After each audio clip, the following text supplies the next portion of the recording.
All right, so we're going to do some quadratic, or not, well, the factoring of quadratics.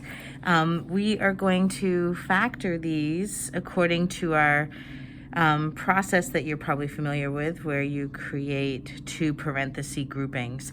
This right here is your generic formula for a quadratic. This A position is the one that can really add multiple steps to our process. So when A is 1, it looks like these. And I think we remember how to factor those. We would prepare for our trinomial factoring with two parenthesis groupings. We know if we think back through distribution that I regain an x squared if it's x times x. And I look now at the last number, two numbers that multiply to 64 and add to 16. This one stands right out at me as 8 times 8 is 64, and 8 plus 8 equals 16. I do the signs last, that way I can just double check, and I would say because everything up above is positive, so are these. But when A is not equal to 1, again, that's this position here. Oh, and notice there was nothing written there, but there's an implied 1. But when A is not equal to 1, there's just another thing to consider. It doesn't necessarily change your steps or process. So we're still going to prepare two parenthesis groupings. We still look at the first term, and we, instead of just saying what two terms multiply to x squared, well, it will be x and x. However, we need to make sure it's a 3. And 3, the only way you can get 3 through multiplication is 3 times 1. And it won't matter where you put the 3 and the 1 initially, but it does matter when you go to this last term. That 5, we have to again consider its factor pairs. That would be 5 and 1 because 5 is a prime number. And so we need to place 5 and 1 in these groupings in a way that we can create a -2 when we add like terms. So keep in mind that whatever you put here is going to be tripled. So if I put the 5 there, I'm going to have 15 and 1, and that's just too far away to get me the 2. So what I'm going to do instead is put the 1 here and the 5. Notice now it matters where we put the factors for the last term. And let's see if they add up to a -2. So if I do 3 times 1, I get a 3x. So I'm not looking at signs yet on purpose. And then 5 times 1 is 5x. Now I look at them and I say, well, how can they combine so that I have not just a difference of 2, but a -2? And that would mean that I need a positive 3x and a negative 5x. And so I'll put the negative here and the positive there. And then this is factored. The way you can double check is just do a quick run through of distribution. You don't even have to write it down. 3x times x is 3x squared. 3x times 1 is positive 3x. Negative 5 times x is negative 5x. Negative 5 times 1 is negative 5. That works. And then when I combine 3 minus 5, I will get the -2. Oh, and I moved into x's when these were p's or x's. We'll make them all x's. Sorry about that. So we just did that one. Here's another one. So here is another one where we can take a look at where A is not equal to 1 and find out how to factor it. So we're always going to do this first. We're going to scan for a greatest common factor. But because 5 is prime, 19 is prime, there's no common factor other than 1. But it's always good to check for a greatest common factor because you want to remove it if possible. So we're just going to prep our parenthesis groupings. Again, we need factor pair lists. So 5 is easy. It's 5 and 1, right? 12 can be 12 and 1, 2 and 6, 3 and 4. And so what that means is when I break up 5n squared, I need to break up n and n, but I also need to break up the 5. So I just will put the 5 there and the 1 here.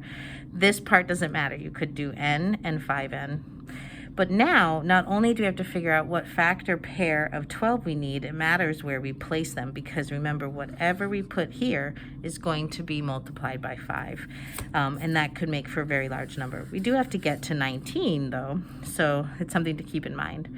So if we try 12, if I put a 12 here and a 1 there, then 5 times 12 will get 60, and then a 1. There's no way a 1 and a 60 can add or subtract to 19. but that doesn't mean that that 12 is eliminated. What if the 12 is here and the 1 here? Now it matters. Before, when a was equal to 1, you didn't have to try it in 2 different positions, but now you do, because the placement of another number different from this coefficient is a factor or an element to something that we need to consider.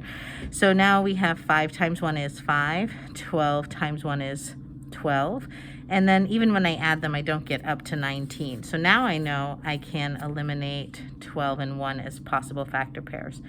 Let's try 2 and 6. So if I put the 2 here and the 6 here, I will get a 30 and a 2. They can get me 32 or they can get me 28. That's not going to work, so let's try the 6 here and the 2 there.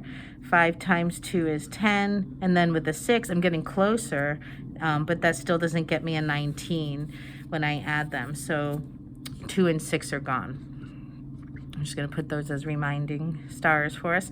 So now it's 3 and 4 that we're going to try. So if I do 5 times 4, I get a 20n. 3 times n is 3n. Now if I add or subtract, I'm not going to get 19. Another thing to remember is if they're all positive, there must not be a subtraction going on. So you don't want to go bigger than the number. So we'll put the 4 there and the 3 there. Now 5 times 3 is 15, and 4 times 1 is 4, and there it is. If I add them together, I will get 19. And so this process I modeled for you is the normal process. We're used to jumping into a math problem, finding the right way to, or a path that will get us to the right answer, and then being done with it. But that's just not this type of learning in front of us. This is the kind that requires us to put together a list of possibilities and try them. Sometimes you get lucky and the first one you try is exactly the one that solves it. But most of the time, you're just going through. So when you try and repeat them and try them again and they still don't work, it's easy to get frustrated or think you're doing it wrong, but you're not doing it wrong. That is the process of factoring quadratics, where a is not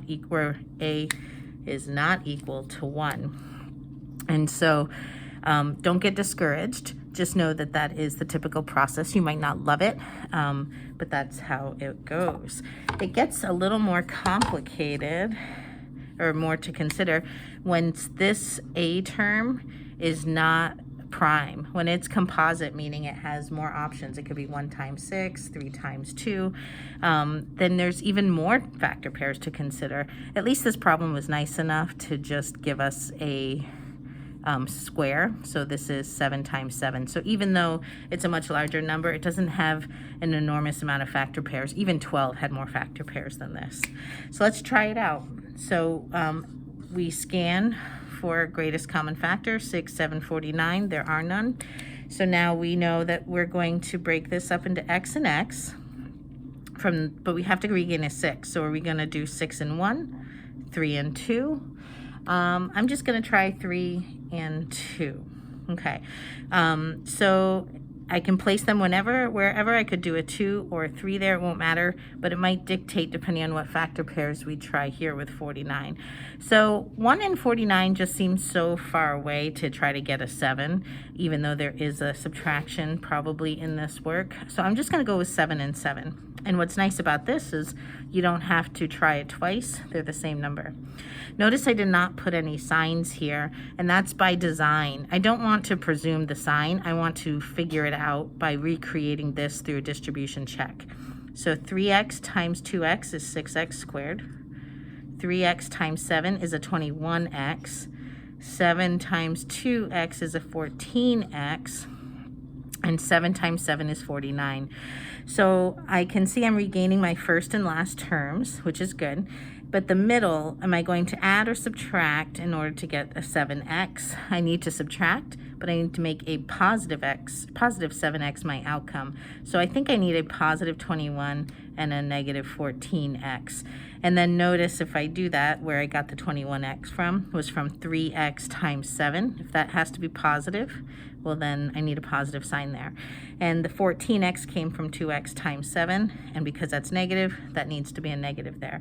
Notice what that also takes care of for us is a negative times a positive gets us the negative 49, which is what we needed. And so now this is factored.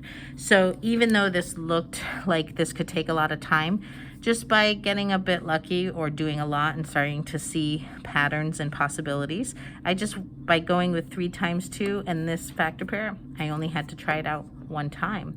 So that is factoring when a is not equal to 1. It takes a few more trials and steps, but it is totally in your wheelhouse. Good luck.